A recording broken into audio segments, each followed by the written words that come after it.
Nobody knew there'd be a pandemic, an epidemic of this proportion. Nobody's ever seen anything like this before. Nobody knew? Or did Trump just not listen? Today I'm going to show you how Trump was warned over and over again. 6 years ago, Barack Obama said this. There may and likely will come a time in which we have both an airborne disease that is deadly. Don't like Barack Obama? Well, that's okay, because today I'm going to show you how in 2005, 15 years ago, President Bush warned us about pandemics and said this. Outbreaks can happen simultaneously in hundreds or even thousands of locations at the same time. In 2014, Barack Obama was advocating to Congress for pandemic preparedness because when you stay ready, you don't have to get ready. Like in late 2019, the Trump administration ended a pandemic early warning program to detect the coronavirus. There may and likely will come a time in which we have both an airborne disease that is deadly. And in order for us to deal with that effectively, we have to put in place an infrastructure, not just here at home, but globally, that allows us to see it quickly, isolate it quickly, respond to it quickly. So that if and when a new strain of flu, like the Spanish flu, crops up 5 years from now or a decade from now, we've made the investment. And we're further along to be able to catch it. Trump wasted weeks and valuable time while human beings were dying, trying to politicize the coronavirus epidemic and calling it a Democratic hoax. Now the Democrats are politicizing the coronavirus. You know that, right? Coronavirus. This is their new hoax. President Barack Obama, on the other hand, urged Congress to cross party lines and realize that saving American lives is not a partisan issue. I cannot think of a better example of an area where we should all agree than passing this emergency funding to fight Ebola and to set up some of the public health infrastructure that we need to deal with potential outbreaks in the future. How do you argue with that? That is not a partisan issue. That is a basic common sense issue that all Americans can agree on. For the most part, people have recognized this is not a Democratic issue or a Republican issue. It's about the safety and security of the American people. So let's get it done. This can't get caught up in normal politics. We need to protect the American people, and we need to show the world how America leads. Say what you want about Bush, but according to my research, pandemics and being prepared for one is actually something that kept him up at night. And he spoke about this in 2005 and continued with the groundwork to make sure that another pandemic never reached American soil. Today I've come to talk about our nation's efforts to address this vital issue to the health and the safety of all Americans. I'm here to discuss our strategy to prevent and protect the American people from a possible outbreak. President George W. Bush was one of few presidents who stressed the importance of planning for a global pandemic and laid the foundation for the present-day federal response. The President's made perfectly clear that our number one priority is, in the event of a pandemic, is to save lives. The President has a plan to do just that.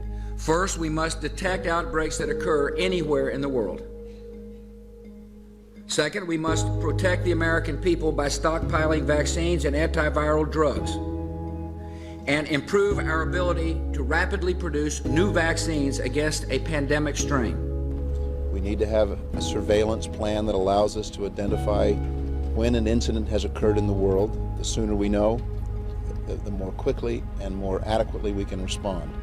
We thought it would be irresponsible not to take on the pandemic planning effort to make sure that whenever it is, under whatever president's watch, that as a nation we're better prepared because it's the right thing to do. It can't be avoided. The pandemic is unlike other natural disasters. Outbreaks can happen simultaneously in hundreds or even thousands of locations at the same time.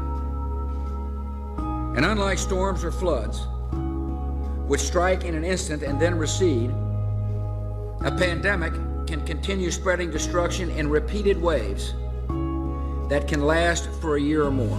And one day, many lives could be needlessly lost because we failed to act today. You have said nobody could have seen this pandemic coming. Who dropped the ball? Well, I always knew that pandemics are one of the worst things could happen. If you were preparing for a pandemic, why is it we don't have enough masks, medical equipment in this? The previous administration, the shelves were empty. The shelves were empty. So what you should do is speak to the people from the previous administration, Jim. All right.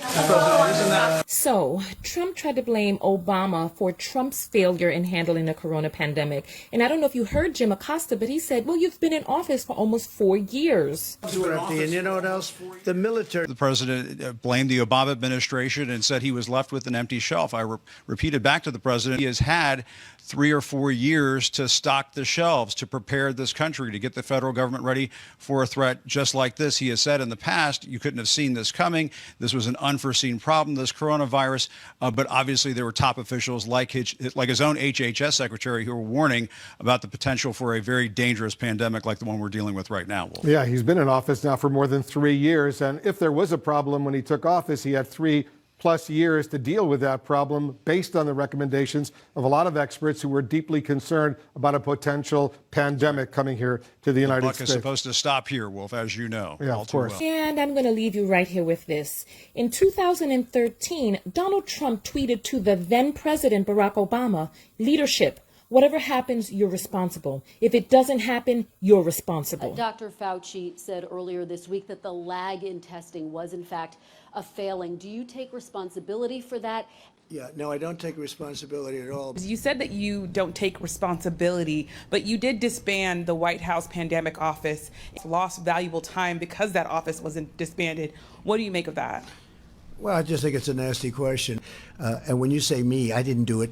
You say we did that. I don't know anything about it. You don't know We're about spending, about I the don't reorganization know. that happened at the National Security It's the administration. Council. Perhaps they do that. You know, people let people go. You used to be with a different newspaper than you are now. You know, things like that happen. But this was an Please go ahead.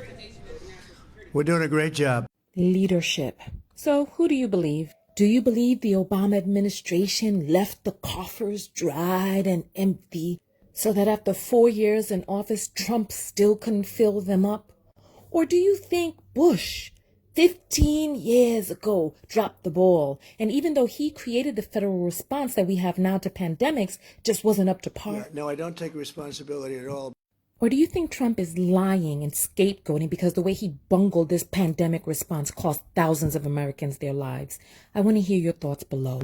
Thank you for watching. Make sure you thumbs up the video. Make sure that you subscribe and hit the bell notifications to be notified of new videos.